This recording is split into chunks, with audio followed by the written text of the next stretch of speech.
ஒரு ஸ்டோரி ஒன்று படித்தேன். அது நம்மளோட வாழ்க்கைக்கு ரொம்ப கனெக்டடாக இருந்துச்சு. ஸோ அந்த விஷயத்த நான் உங்களுக்கு சொல்கிறேன். உங்களுக்கு அது கனெக்டடாக இருக்கா இல்லையான்னு நீங்கள் கமெண்ட்டில் சொல்லுங்கள். சரிங்களா?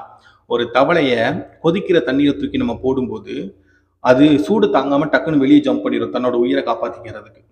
அதே தவளைய ஒரு நார்மலான வாட்டரில் போடுறோம். அது நல்லா குளு குளுன்னு இருக்குது அப்படின்னு சொல்லிட்டு சொகுசாக அந்த தண்ணிக்குள்ளே உட்காந்துருக்கும். அதே தண்ணியை நம்ம இப்போ சூடுபடுத்துகிறோம். கொஞ்சம் கொஞ்சமாக சூடுபடுத்த கொஞ்சம் கொஞ்சமாக சூடு ஏறிக்கிட்டே இருக்கும் தண்ணி.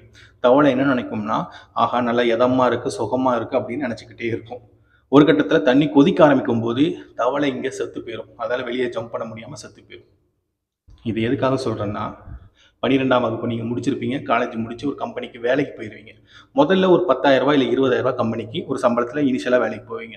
இவ்வளோ நாள் நம்ம சும்மாவே இருந்துட்டோம். இப்போ ஒரு ரூ. 20,000 சம்பளம் நமக்கு கிடைக்குது அப்படின்னு சந்தோஷமாக ஒரு சுகத்தில் நல்லா வாழ்ந்துக்கிட்டு இருப்பீங்க.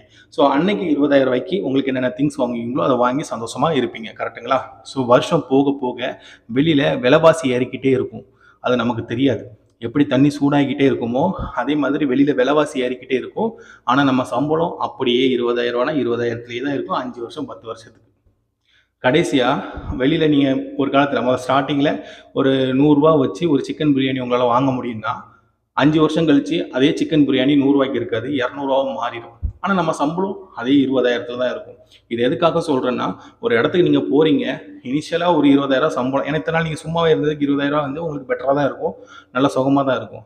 ஆனால் அடுத்த வருஷம் போக போக உங்களோட சம்பளமும் இன்க்ரீஸ் ஆகிட்டே தான் போகணுமே தவிர, அந்த 20,000க்குள்ளேயே நம்ம வாழ்க்கையை கொண்டு போயிடணும், அந்த 20,000க்குள்ளேயே நம்ம வாழ்க்கையை அனுசரித்து அட்ஜஸ்ட் பண்ணி கொண்டு போகணும் அப்படின்னு தயவு செஞ்சு யாருமே நினைக்காதீங்க. அப்படி நீங்கள் நினச்சிட்டீங்கன்னா கடைசி வரைக்கும் நீங்கள் ஏழ்மையாகவே தான் இருக்க முடியும் அப்படிங்கிறத இன்னைக்கு இந்த புக்கை படிக்கும்போது எனக்கு தெரிஞ்சிச்சு. ஸோ அதை தான் இப்போ உங்களுக்கு நான் கன்வே பண்ணிக்கிட்டு இருக்கேன். ஸோ ஒரு கம்பெனிக்கு போகிறீங்க, ஒரு 20,000 சேலரி தரோம் அப்படின்னா அடுத்த வருஷம் 40,000 சம்பளம் எங்கே தரோன்னா அந்த கம்பெனிக்கு ஜம்ப் பண்ணுங்கள். இது ஒரு கம்பெனியில் வேலை பார்க்குற ஒரு ஆளுக்கு. இதே நீங்கள் பிஸ்னஸ் பண்ணுறீங்கன்னா, இன்றைக்கி ஒரு பிஸ்னஸ்லேருந்து இந்த ப்ராஃபிட் வருதுன்னா அடுத்து இன்னொரு பிஸ்னஸ் ஸ்டார்ட் பண்ணுங்கள், அதுலேருந்து ப்ராஃபிட்டை கொண்டு வாங்க.